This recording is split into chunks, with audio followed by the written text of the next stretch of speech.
got to be honest, I'm a little bit depressed at the moment.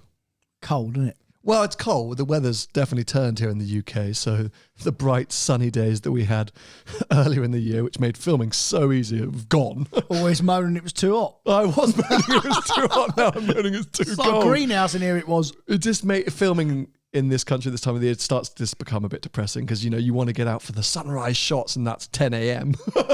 And then when you do, there's no sunrise, it's just clouds, then the car gets covered in mud. But that's not why I'm depressed. No. I'm depressed because every time I turn on the news, it's basically telling me that the world's about to end. Well, half of that's true. I think it probably is. But we're not going to talk about it. Well, we're not going to go too deep into it, but I think what we will do is talk about how it might be affecting the car world. Because, I mean, we've speculated this for a while. Even during COVID, we spoke a lot, or you did a lot, about used car market prices, even new car prices. And I've seen a lot of people, especially a lot of patrons, been asking, how do we think the current global financial situation, but also very UK-specific financial situation, is going to affect the car market and car prices. So I feel like we should discuss it a bit today, mainly because I want to ask you, because I am panicking slightly. Okay, well... Well, don't dive straight in. Good. That was a teaser. See, look, this is the new season, Tony. Oh, we give little bullet points. We give little teasers to what we're going to discuss later in the episode. I didn't brief you on that. You were about to just launch straight into the topic, weren't you? I was, yeah, but yeah, if you told me something before we actually sat down, then it would help. The problem is, because we're getting more professional and we've got cameras everywhere, Trying we're our going to best. have a telly up there in a minute so we can watch Emmerdale while we're filming this. Emmerdale, by the way, is a UK soap for our international viewers. It's not even a particularly good UK soap. No. So. But it's probably better than watching us. Yeah. So yes, we're trying to be a bit more professional. So that was the point, is we're sort of hyping up the things that we're going to be discussing today. So before we come on to this sort of big topic, there are some other things that I think we should be chatting through. Firstly, the potentially sad news, and I'll judge your reaction here, that the Aventador is now no more. I think that's the best news I've heard all year. Lamborghini have announced that the final production Aventador has rolled off the line. They will not be building that car again. Good. No, come on. We laugh and we joke, and we both have said that we're not really fans of how that car drives, but we've also agreed it's an icon. To look at. Yeah, as a poster car, yeah. As opposed to the way it sounds, the presence on the road, what it represents. It's a proper Lambo. Never drive your dream, basically. Because if you're a kid or an adult that aspires to go in or ever drive an Aventador because you like the way it looks or it's your poster car, keep it that way. Don't go in it. I would disagree. Unsurprisingly. Oh, really? I think, stock Aventador, sure, even just an Aventador S, but the special ones, the SV, the SVJs, I think on the right road, for me, the two good experiences I've had in big V12 Lambos were the Murcielago SV, the Aventador SV. Have I had a go in any other? Well, that's free. That's two. No, that's two. Murcielago SV and Aventador SV. Have I been in an SVJ? I think I have. Anyway, let's talk about the two that I remember. SVJ. They're all the same, mate, basically. Both the Murcielago SV and Aventador SV. I turned up. It was a sunny day. I got in the car. I drove 20 minutes down a great road, got out, and never had to see the car again. Right. And from my memory, you hated it. No, I'm saying that both those experiences were fantastic. Well, hold on a Murcielago minute. SV, I famously always loved, blew my mind. Over and above a 599 GTO on the same day, that video exists on YouTube of me declaring that, and there's definitely conversations we've had where I said it was so ridiculous and insane and unexpected. I just loved that car. Right. Aventador SV was with Paul Wallaceo in Monaco on which road was it? I think it was the Ez road or something like that. And I was like, I'm not going to be into this. And I think he drove me first. And then I got behind the wheel and I was like, oh, this is hilarious. It's awful, but it's hilarious. And I did enjoy it. And again, that video lives on YouTube. I think I've got conversations on WhatsApp that we've had that you said it was the worst car you'd ever been in. Aventador S Roadster that Lamborghini lent me from the factory for a weekend in Italy. Was it? And I parked outside the hotel and didn't get in it for the rest of the weekend. Oh. We drove from the factory to our hotel. Vicky was with me. The whole way I've got footage of her going, just with over the bumps. Get used to that noise. You've been saying that in the GT3. I know. We got to the hotel, literally parked the car, and I was like, how can we not spend any more time in that thing? It was so uncomfortable. Because you went and visited that beach town that we drove through and sat in all the traffic in Emilia. Exactly that. Yeah, That's I remember exactly you where saying, we were. yeah. And I think, Italy just does have some bumpy roads. That's some amazing roads. But yeah, so my great V12 Lambo experiences, I say, beautiful, smooth tarmac, sunny days, and just short, quick drives. I haven't had to maneuver around town. I haven't had to do what I did with that Aventador S, which was, maneuver through traffic and do it was like a 4-hour drive from the factory to that beach town. And that was a killer. So I'm going to just say, if you have a dream of driving, experiencing, or owning an Aventador, that's great. Do it, but just try and what's called limit the way that you're going to do it. Don't go and drive one around London. And I'm going to say, if you have that dream, change your dream. Because have you never had a good experience in an Aventador? Mate, honestly, I've been in all of them. Sure. I've driven all of them. Maybe the exception of the original one. I'm not sure I drove that car. I've been in it. But I drove the S, the SV, and the SVJ. Sure. The SV was definitely an experience. And at the time, I had my Speciale, and I literally jumped out the Speciale and jumped into this SV. Oh, God. And I could not believe how bad it was. Similar era cars, by the way. I could not believe. I thought I was in a car 25 years old. It was awful compared to... And that's good. Speciale's a pile of poo now. Don't even start. This will get a few of you going. It's going to rattle me up in a second. Yeah. But anyway... But no. Because the gearbox famously is slow. Single clutch gearbox. It's lurchy. It's one of those ones that of its era it would have been great, but it's not of its era. It was always a dated system. Was that the only thing, or is this What is this slow? It's cumbersome. Not just the gearbox. It was the whole thing, mate. It was the steering. It was the brakes. The chassis didn't seem to be connected to. Anything. You turn the steering wheel and the thing would still go straight, even on a big corner. Yeah. Like I felt like really uneasy in it. You know what I mean? Like I couldn't wait to get out the thing. The SVJ was slightly better because of the rear steering, of course. But one of my best friends, he sold it now, had one of them for a couple of years. He had two actually, one year and one the next. And by the end of it, and he's a huge advocate of them. He loves them because the good thing about an Aventador, especially the SVJ, they're quite planted on the road. They're quite safe. Like to unstabilize them, you got to be a basically. So we shouldn't really say that word. Again, not particularly really politically correct. Politically correct, but anyway. But anyway, but you can't. I know what you're trying to say. Just move on. They've got a lot of grip. Okay. Yeah, they've got a huge amount of grip. But actually, apart from that, it just wasn't very good. I remember us sitting in traffic once. And I'll give it a little bit of credit, actually. We was actually on an uneven, bumpy road. We'd taken a wrong turn in France down this road. And this road got more and more gradually bumpy and was going slower and slower. We got to the end. Got bumpier. Thank you. Anyway, we come to the end of this road and there was a bridge that was basically getting back onto the main road. But the bridge was so tiny, none of us could get over.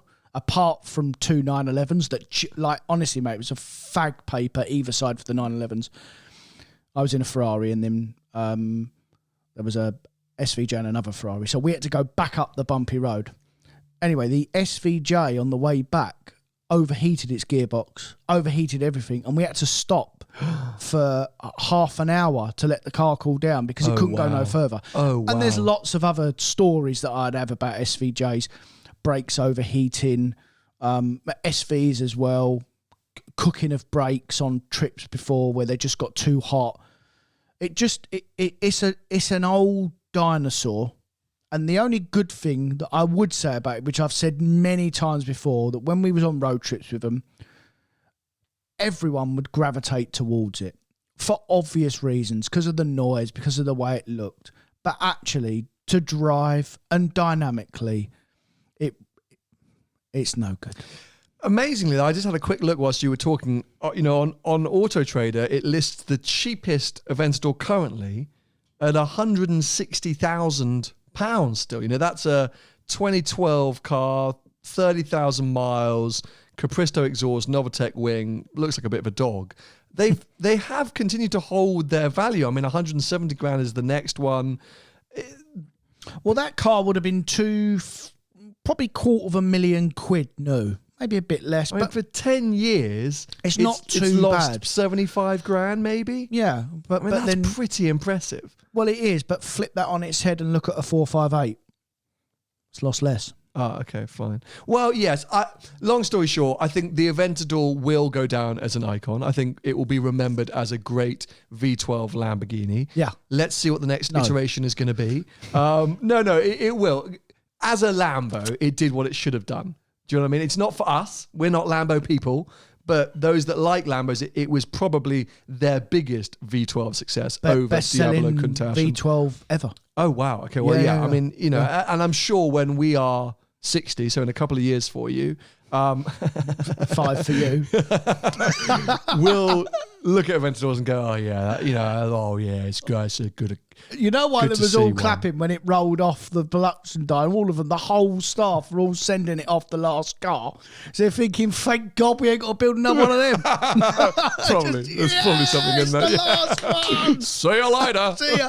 Let's all go back to sleep. Well, hopefully there'll be some news on its replacement soon, probably shared directly from Paul Wallace, who seems to be all over these narratives. We can get him in for a special. He's got nothing else to do. Well, the first time Vicky, my wife, met Paul, it was on a road trip we were doing through Europe, and all he spoke about was the Aventador replacement, or the facelift Aventador at the time, which I guess became the Aventador S. Well, that was 6-7 years ago. Yeah, and literally she nicknamed him Replacement Aventador, Facelift Aventador, and we're still waiting. So he's been waiting for this car for 7 years, so I'm sure he'll be all over it. Well, it's 11 years that car's been in production. Unreal, isn't it? They've absolutely dragged that out. Milked it. Yeah. Complete segue into something really different. Oh, sound like us. Have you noticed lots of good-looking Kias on the road recently? I thought you was going to say, have you noticed some good-looking women? I say, yeah, all the time.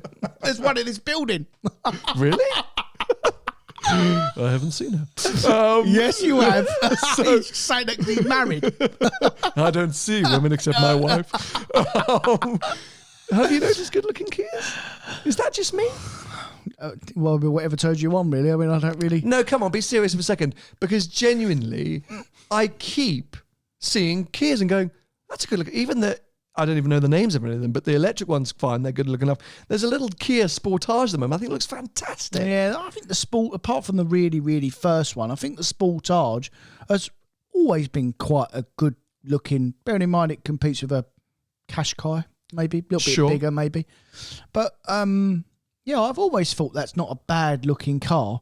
One thing I'd say about Kia now and Hyundai and all that, they used to be really good value. They're really expensive now. Oh, are they? That's what I was about to ask. Yeah, they're not All not new cheap anymore. Sportage starts from 27 grand. I'm sure we could go up from there. I bet they're 45, the Larry one. Probably. Yeah. The EV6, that's a good looking car. The Stinger, I thought it's always been a good looking car, the Stinger. Who buys that? The EV9 that's coming soon looks mad. Have you seen the EV9 thing? No. Image appears on screen now. It's like a huge American style SUV, massive great thing, boxy great thing, but looks very cool. I just don't know who's doing their design at the moment, but I think it's great. I'm going to type it in here. Kia design. I don't think I'm going to go and buy a Kia, but I wanted to give them at least a shout out because, fair enough. You know, Nai Young Man there should be a news story somewhere that they just stole somebody's design head, but yeah. And do you get them in every now and again, Kias?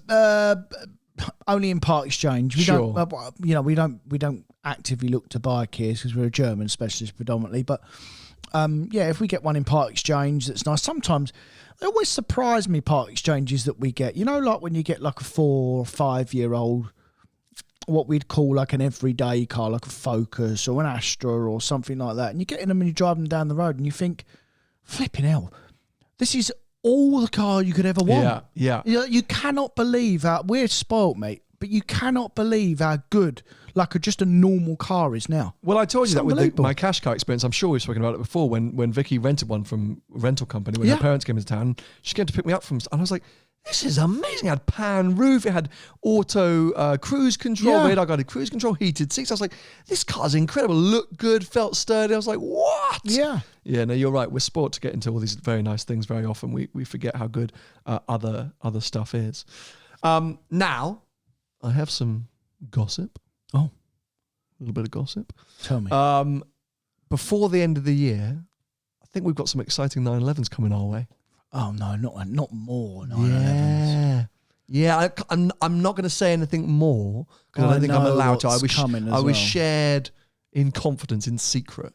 But I think we can get in and dirty on the Porsche chat because I think we're going to have some new models launched before the end of the year. So we're going to get in and dirty on Porsche's chat, but you're not going to know what we're going to talk about because you're not going to tell you. Well, you can, if you do some Googling, you figure it out pretty quickly. Well, if you tell them the models. I appreciate my relationship with Porsche. They told me some stuff in confidence. I just wanted to get you all hyped and prepared that in the months ahead, we're going to be doing a lot of Porsche chat because alongside new models, of course, we're going to have my GT3 delivery any day now. Is that... Oh, right. Oh, yeah. Is that any day? Well, I'm still waiting for the email. So, I didn't actually know this, but when you order a Porsche, you get signed up to this kind of like these notifications, like the sort of buying process. And the first one's like, you've started the journey. Yeah. Find out more about your car. Yeah. The next one's an invitation to the Silverstone Experience Centre. Come and drive a GT3 so you can get excited about your car arriving. I decided not to do that. Oh, you go drive it on the skid pan. Yeah. It's amazing, the Silverstone Experience Centre. It is, yeah. But I was just like, I'm a busy guy. Around the Stowe circuit. Then I got an email saying production is about to start. And I'm now waiting for the next step, which is an image of my car on the production line. All right. So I'll let you into a little secret. Please do. I would say the car's already now been built because I would say they're probably about a week ahead of you, maybe. I disagree. Well, because it was originally slated for an October build. Right. So you've had an email saying that it's about to go into build. At the end of August. I got that email. About to. Mm-hmm. Right. It takes like a few days to build a car. I know. Yeah, I know. Yeah. So if it's about to go into build, it's built. Do you think? Well, it doesn't take 3 weeks to build a GT3. No, but it might it's take about 5 to go days. into build. Obviously, I don't think it has gone into build because they said to me, the dealer said it would go into build in October. If it's an early October build, that means we might get the car at the end of October. More realistically, it's going to be sometime in November. Yeah, once it's still September. So once it's built, it's normally about 3 weeks, roughly. But what normally happens is sometimes they get stuck. They all come in at Porsche Sheerness. I think they all come in at sometimes they get stuck at the port. Sure.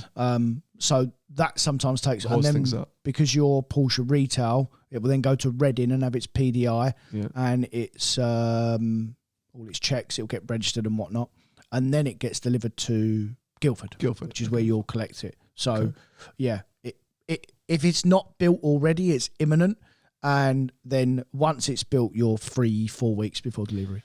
Well, I hope it's imminent because I'm starting to hear stories of people saying they're getting calls from their dealers saying that some parts aren't available, some options parts, are now not available again or suddenly, and they're having to remove options from cars. But I don't think that'll be your car because I think it's imminent, your car. If you've had that email to say about to go into build...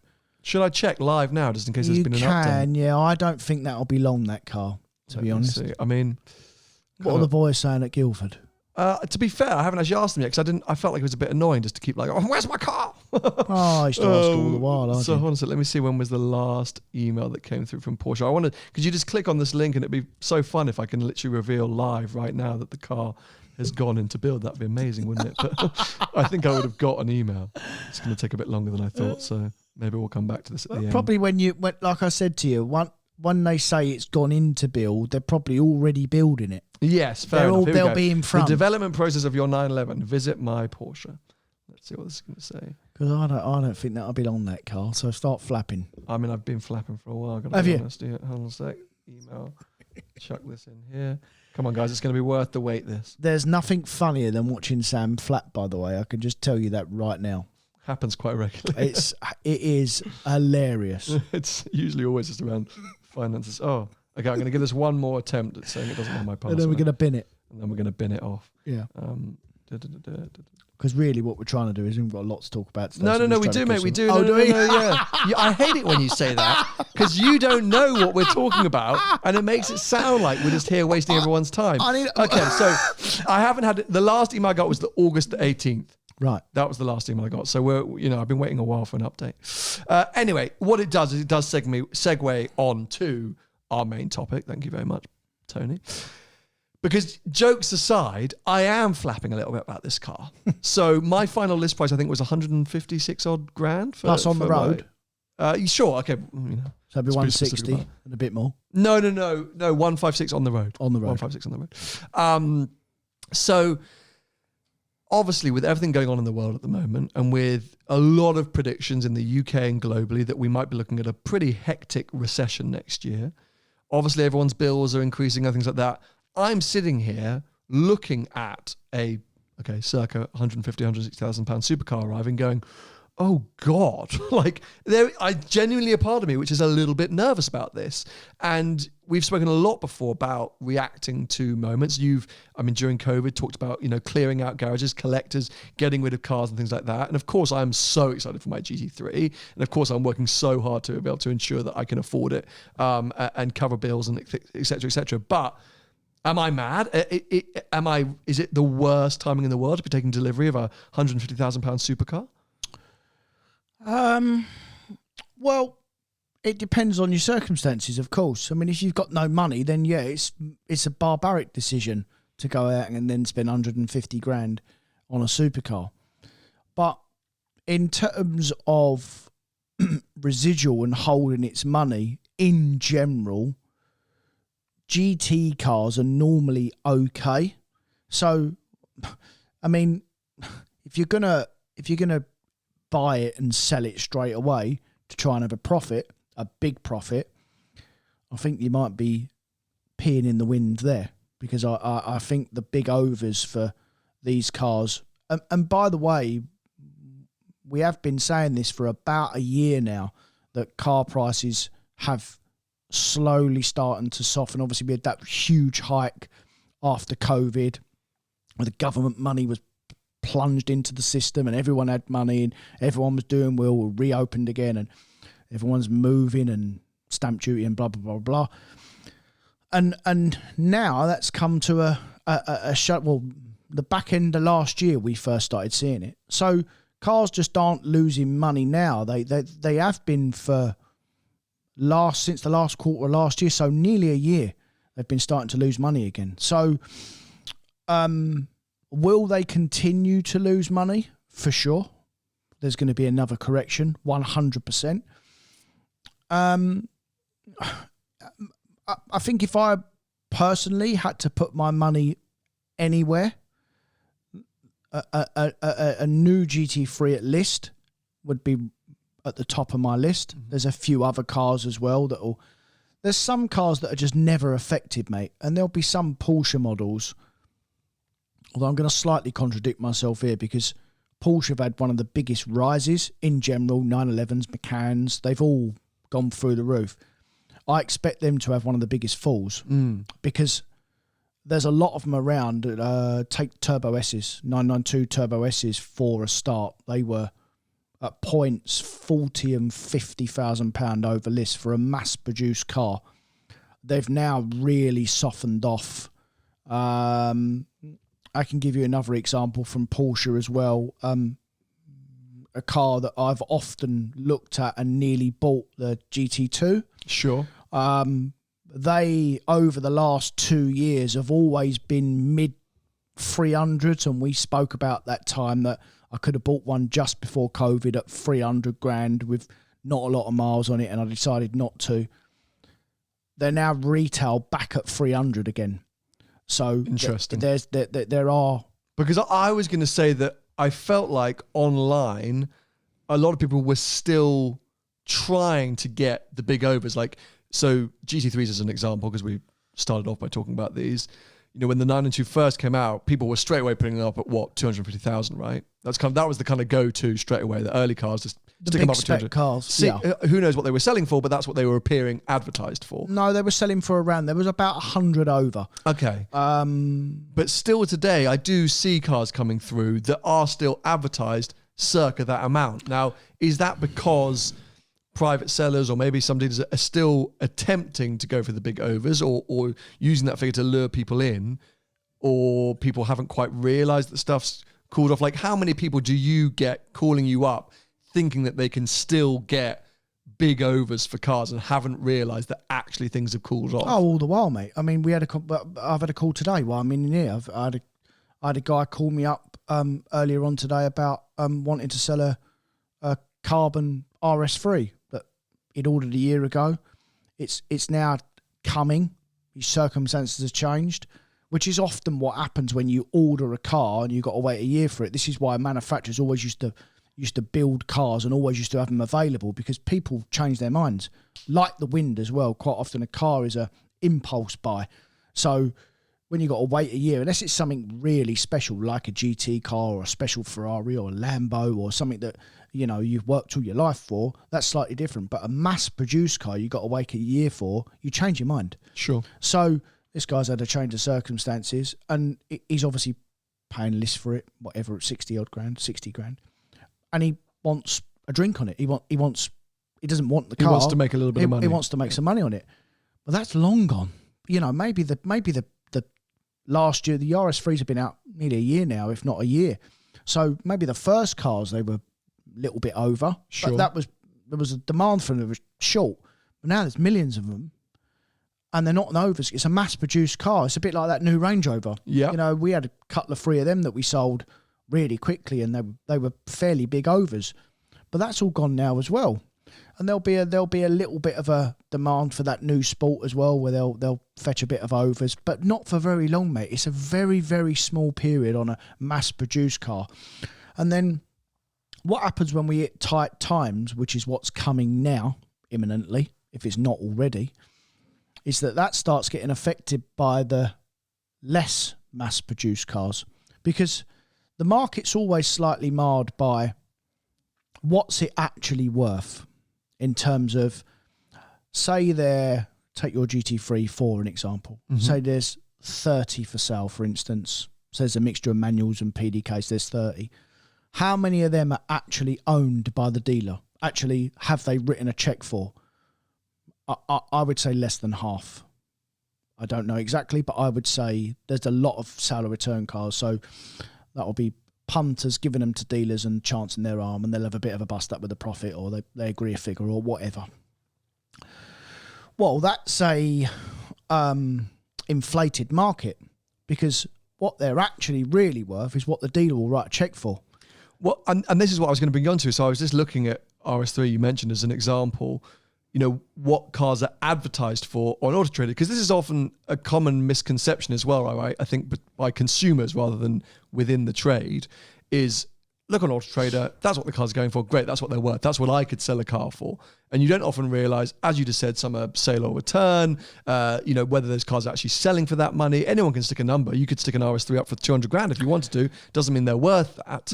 So my sort of query on that was, and maybe in the defense of consumers, is that there are still some people, you know, there are a couple here of carbon black RS3s up at 70 odd grand delivery mileage, is that some people out there will still be attempting to get figures from 6 or 9 months ago. And they can. And maybe they can, like, sure, you know, all it takes is someone to go, yeah, cool, I'm prepared to pay that money for that car, or people can advertise whatever they like. But that, I think, maybe is where people are hanging on and maybe might think to disagree or not understand, because they'll look at other cars advertised and think, oh, well, there's still profit to be made. My car is a 63 grand RS3. There's a few up here for 70 grand. I can make a couple of grand here. Do you know what I mean? Yeah, I can understand the general public thinking like that, but you know what?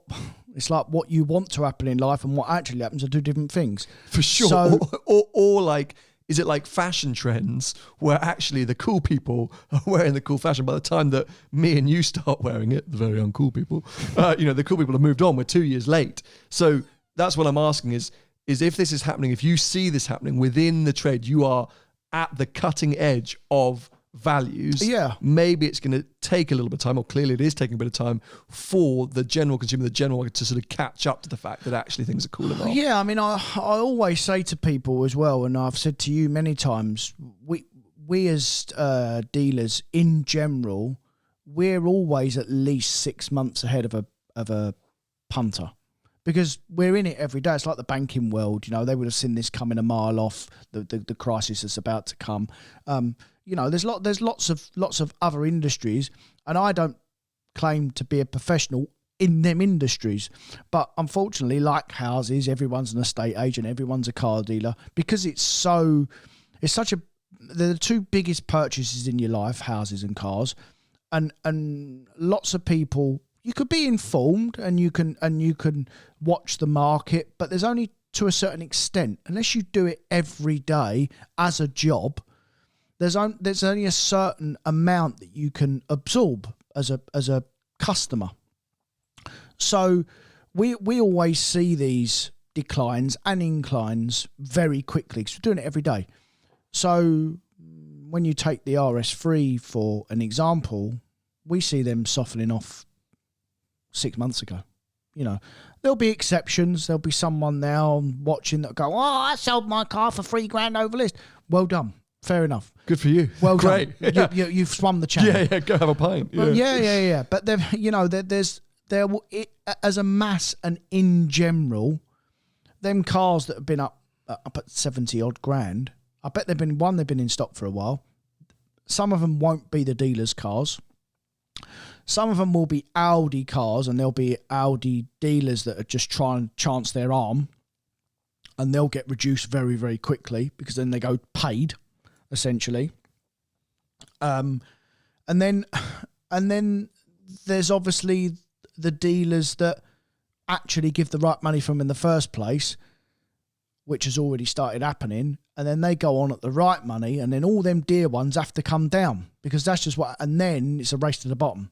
So, and I'll ask you a difficult question here because I'm predicting what some people might suggest. What would you say if I said to you, well, you're only saying this so that you can buy cars cheap from people, sell them high and maximize your profits? I already buy cars cheap. Okay. It's my job. That's the car industry is not about selling. It's always been about buying. It always has been. So I don't care if people listen to me or what. Little old me is not going to manipulate the market or change the market. Oh, you don't realise, don't you? The power you have. It's not, and it's not. Yeah. It does not affect me in whatever happens. Even if we have a correction, yeah, it will affect me for a little while because it will affect the stock I'm holding. But that stock doesn't stay forever. It gets turned, obviously. So when there's an adjustment in the market, it's only the stock that you're holding that needs to be corrected, not the stock you're buying, because that's going down at the same time.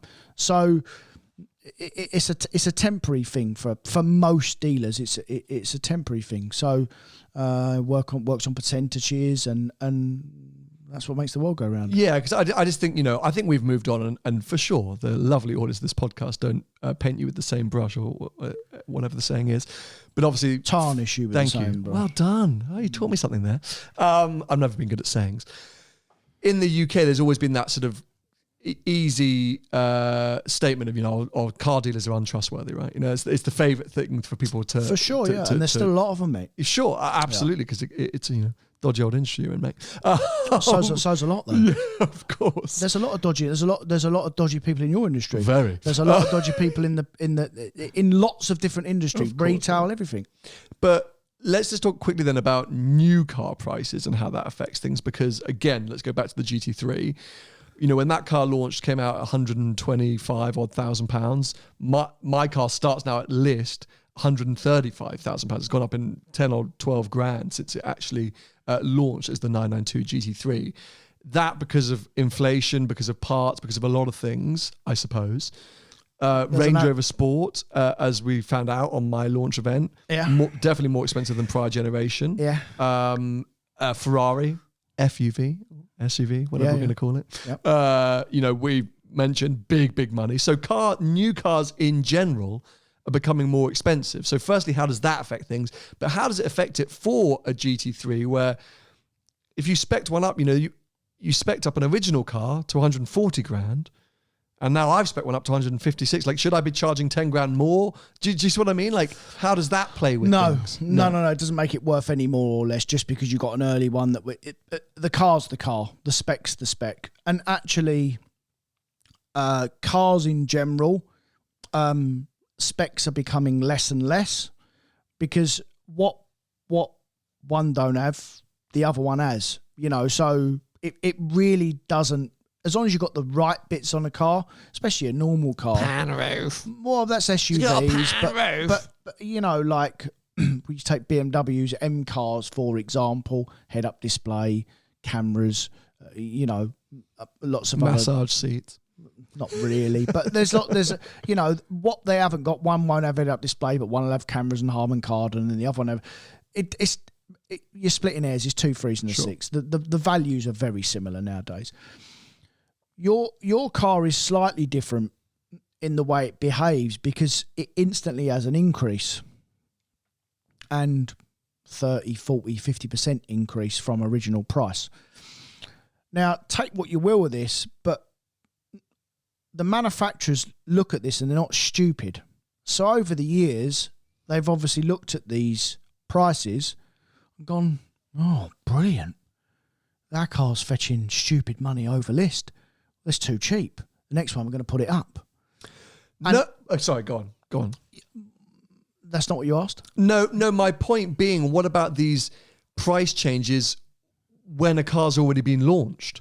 Year-on-year price changes. So not, here's a whole new model. As I say, the GT3 launched, it was 124 odd grand in the UK. List price now is 135. It's incrementally increased. Each model year, the price has changed. Yeah. But that's been the last few years. But that's because of the way of the world and inflation and stuff. Absolutely. But does that affect things depending on model year? So, Golf R is probably another example. I'm sure, I don't know if that's increased. They would have gone up a bit. Yeah. Gone up a bit. Yeah. So if you get a car and you have to take that into consideration, okay, it's a 2022 car. So that actually means it's worth a little bit more. No. Okay. Definitely not. That's not really part of it. No, it's like the new Defenders that are coming out now. The new 110 Defenders. They used to come with air suspension as standard. Yeah. It's now a 1,700 quid option. Really? They're taking it away. Yeah. Oh, which I think is essential. Yeah. I actually think on the Defender, I think the air suspension is. Yeah, but there's obviously a supply problem, which is probably why they're taking it away. So. And it's another way to get a price increase. Sure. So Land Rover are actually historically normally quite good options, as standard. Porsche and Ferrari are particularly bad. Not so much Porsche, but Ferrari are terrible. You literally Porsche are pretty bad based on my experience. Yeah, but they're not. When you look at the, like your car, you've loaded your car up for 25 grand. You just about get paint on a Ferrari. Yeah, fair enough. Do you know what I mean? Like Ferrari are ridiculous in their options, but in general, the BMW, Mercedes, they do packs now, and actually they're not bad. But when they start taking things away and then charging them on top, I always think that's like taking the piss a little bit. Do you know what I mean? Yeah, but everything's gone up in that respect. Because of the way of the world, because of what, parts. Supply issues, inflation in general, fuel, things cost more. Like everything. Everything's more expensive, so the cars have to become more expensive. Of course, there's not a lot. But then what happens is as well, the manufacturers look at it and they always put a bit more on top. Because all the time you're paying it, they're going to charge it. It's as simple as that. Like people moaning about, GT3s are 20,000, 25,000 quid more than the old car. Well, there's a few reasons for that. One is because people will they'll still pay it, and the manufacturers, I'll go back to what I said earlier, they do look at previous models and how they're holding in the world and what values they are, and they go, well, when they come out, they were 50, 60, 70 grand over list. So that car new was too cheap. Sure. So let's ask another 30 grand for the new model. Why not? Because why don't we have it instead of the punter? But what happens is that the punter still puts it up another 100 grand more over list. Of course. But that's another reason why they're getting more and more and more expensive. Ferrari are very good at it, you know, and they because they make 10,000 cars a year or whatever. They're really good at monitoring the prices as well, and they're a bit like Rolex, the watch company. They'll always make one less car than demand. And actually, we was talking briefly on WhatsApp last night, and Paul was saying that there's still some McLaren 720Ss. McLaren 720Ss in the market, still brand new, sitting in showrooms. They don't make them anymore. So, but you wouldn't never get that with a GT3 or a Lambo or Ferrari. Sure. They always make sure they're made to order.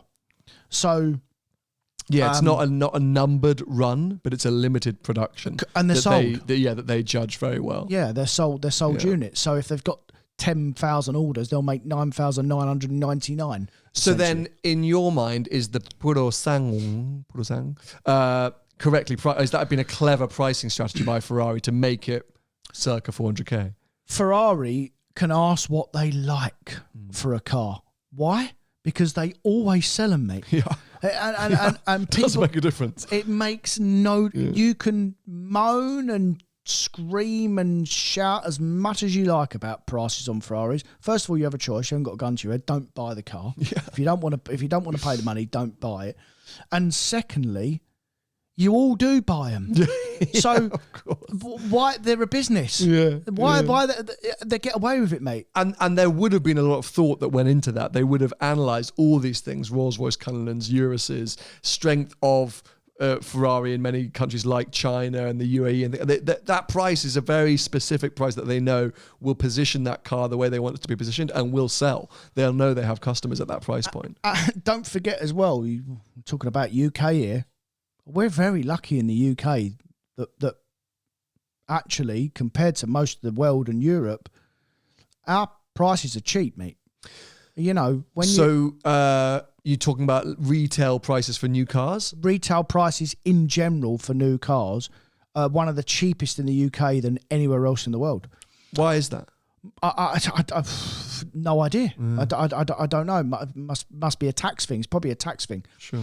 So when you take obviously when I was away, I had some tyres fitted on the Pista. Yes, you were saying very expensive tyres. Very expensive tyres.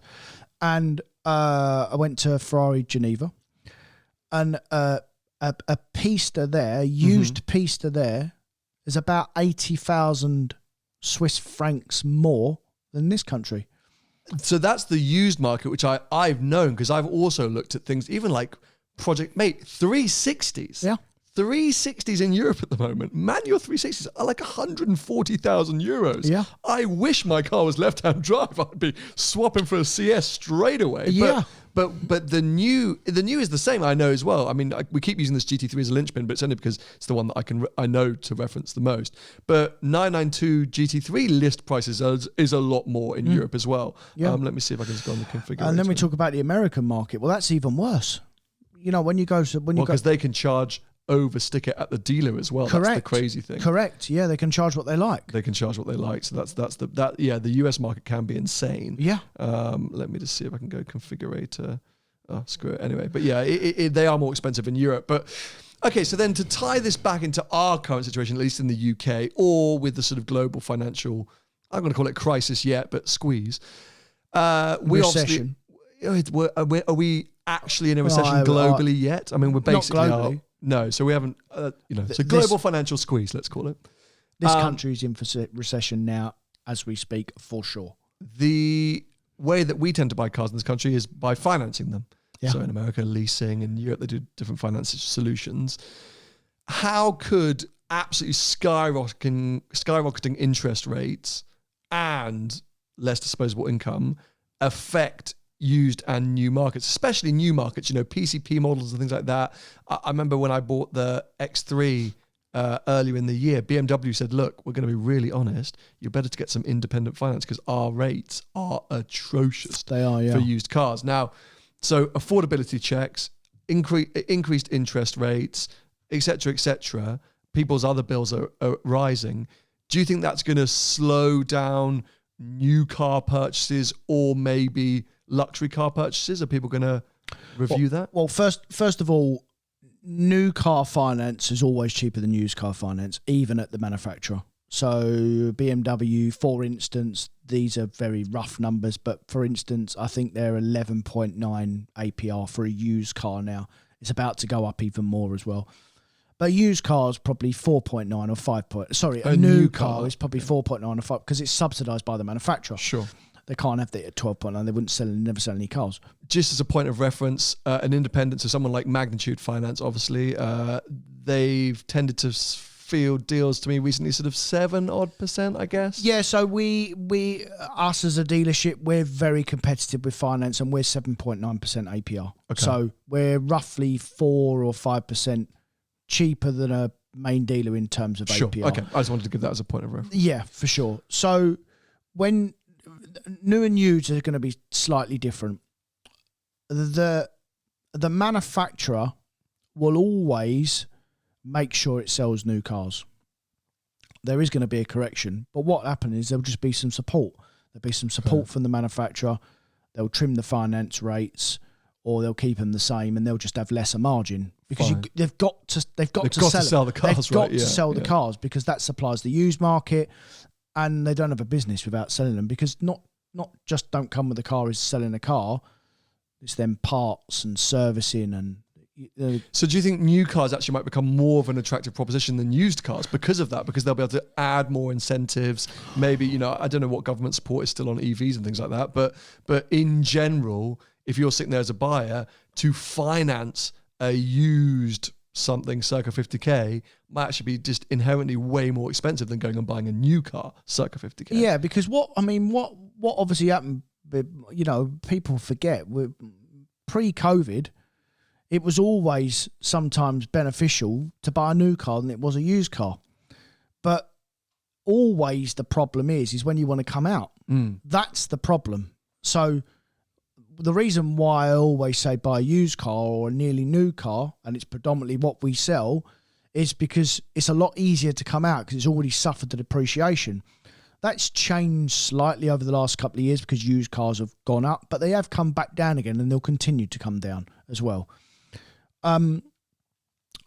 The new car market is always odd and very hard to predict because we don't control it. Sure. The manufacturer does. So, and in turn, in a funny sort of way, he then controls the used car market because it all comes from the top and then it just filters down. So the new car, all I know is that it can't stop. It won't stop because they'll have to keep selling cars. Certain manufacturers will slow down. In the last recession, people like Bentley and Aston Martin and some of these other marques, they really struggled because they just didn't sell cars. And what's going on with interest rates at the moment, and as we come out of the last recession in 2012, they were at 4.5%. So it's only been the last few years, but they've been like 1% or 1.5%, and it's been so cheap. So there's almost like been a generation, your generation, if you like, that have never known money to be at this amount before. Us damn millennials. But yeah, we've already had enough issues, and not had enough issues, but already had that sort of what's it called? I've lost all my words today, but just today. Yeah. Common theme of this podcast. Millennials are always said to be laziest and expect the world to land in their lap. And, yeah. What's that called? I don't know, mate, but I reckon every generation has its problems as well. We always used to think that, and I'm not a generation, but I'm 10 years older than you. Mm-hmm. And we always flipping hell, I wish we'd have been around 10 years before when the big house rises, because that's what we had. Yeah. My mum and dad bought a house for 40 odd grand. Yeah, you know what I mean? And, the same, and now right? It's like ridiculous. And we missed that as a generation by 10 or 12 years. Yeah. You've seen this really low rate of finance, But actually, it's like anything. It's just change. Yeah. When we get used to that change, what we need is stability. That's what we need. We need a line under it, and it's always the uncertainty, which is where we're at. We're in that funny sort of place at the moment where no one really knows what's going on. All I can tell you from what I see in my market, in what I do for a living, is that cars have had an adjustment. They are going to continue to have an adjustment. They always do have adjustments in general. They don't. Again, the last 2 years has been odd because they've been going up on standing still. In general, they lose money every month. But if you've got a car on finance, especially a used one, what you're paying is normally the depreciation. And if you've got a PCP deal, you're covered, you're safe anyway. So you've got nothing to worry about. If you've got a HP balloon deal, well, you're in... Slightly different matter. which is what you'll have in your GT3. So it's not guaranteed balloon. No. So if the well goes to poo, it's not going to happen on that car, mate, if I'm honest, because... Well, it might. I don't want to... I'm not going to be completely blasé and blinkered. You know, none of it... And you hit the nail on the head with the uncertainty. So, look, of course, I'm not planning to not take delivery of my GT3. I'm still going ahead. I'm working my arse off to make sure that, yeah, financially it's not a burden. But it's the uncertainty that just makes me feel a little bit nervous. And you summed up perfectly earlier as well. God, you've hit some really good marks today, Tony. But you know, I ordered that car back in March. So now I'm sitting here and I'm just like, oh, it just feels like a bit of an impending, and I'm sure it'll turn up and I'll be ecstatic and I'll be happy and et cetera, et cetera. But you know, there is a part of everything that's going on that, of course, yeah, makes me nervous. And I don't want to sit here and go, well, yeah, it's a GT3 there, it's fine, I'll always be all right. I've got to be a little bit more prepared that might not be the situation. And it's good that you do think like that, and it's right to think like that. But just look at previous models of your car in particular, because that's what you're worried about. The previous model car is still over list retail. Sure, yeah. Okay, that's going to get corrected a bit, and I expect that to come down 20,000 quid or whatever. But your car will come down with it, but it won't be under list. It's not going to be a thing, mate, because they're so far above. The only way it's going to get anywhere near list is if everyone decides to put their car on the market and there's no one that wants to buy them, because it's like anything, it's supply and demand. And if there's more supply than there is demand, prices have to fall. And then from a dealer or the punter's point of view, it's a race to the bottom. And what happens is you'll get someone that will panic, that will go, I got a GT3. I'm going to sell it. I'm not going to ask the big overs. I'm going to sell it for 10 grand over list. I'm just going to get my money back. Just get my money back. And then that's the snowball effect. Okay. That's what happens. So if we were to summarize this at all with, I guess, one line of advice or one line of summary for those that are concerned or questioning it, what's your umbrella thought or line? Batten down the hatches, or don't worry? No, worry. Don't panic, because panic often leads to rational decisions in general. Irrational, yeah. Try not to panic. I always kind of see these scenarios as opportunities, as I've told you before. Cars are slightly different from a punter point of view, but whatever you do for a living, try and see it as an opportunity than it being a bad thing that's going to happen to you. It's never long term. It will sort itself out at some point. And like I said, what we're looking for as a nation and what needs to happen is the stability. Once all this uncertainty's out of the way, don't listen to the news, because they're clueless. They're absolutely clueless. They just report bad news and they're so ill-informed they don't know what they're talking about. It's become a clickbait generation, that's for sure. It's full of it, man. I remember in COVID times, the news, and we know telly and that, is always filmed 6 months after. This is why people watch YouTube now, because it's now. 6 months, the telly's so out of date. You know, I remember before they were talking about car prices and they're 6 months late. And by that time, they're coming back down again, you know, and they're telling the whole nation that, oh, these car prices, they're all through the roof. So don't listen to the news, turn the news off because it's a complete waste of time.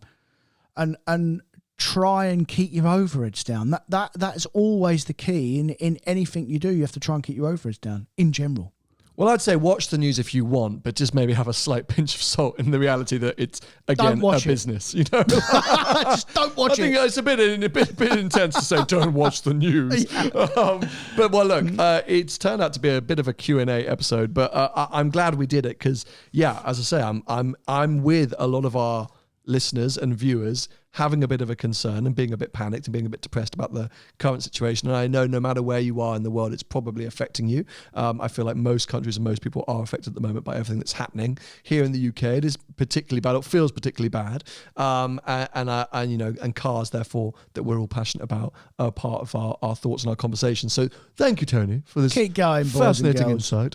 But yeah, let's all keep going, and we'll keep going. And I guess next week we might touch on it slightly more because we're going to be doing a bit of an EV special next week. It's been a while. It's been a while since we've had a bit of an EV chat. And whilst we were away, lots of sort of things happened that we should have discussed, but obviously we were off air. So yeah, we may touch on this a little bit more again next week, or at least in terms of sort of EV things. So yeah, make sure you subscribe if you're watching here on YouTube. Turn on notifications so you don't miss any future episode. I meant to say this at the beginning actually.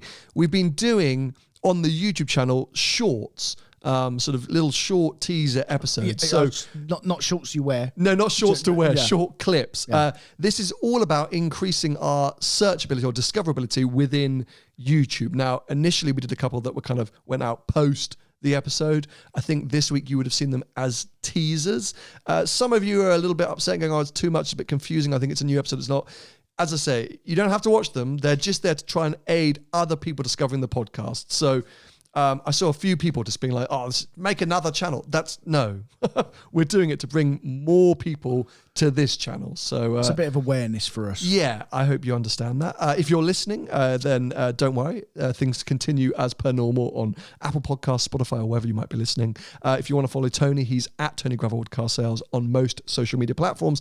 I'm at Seen Through Glass on most social media platforms. And yes, we'll be back with you next week for a bit of an EV special. So stay tuned for that. Bye-bye. See ya.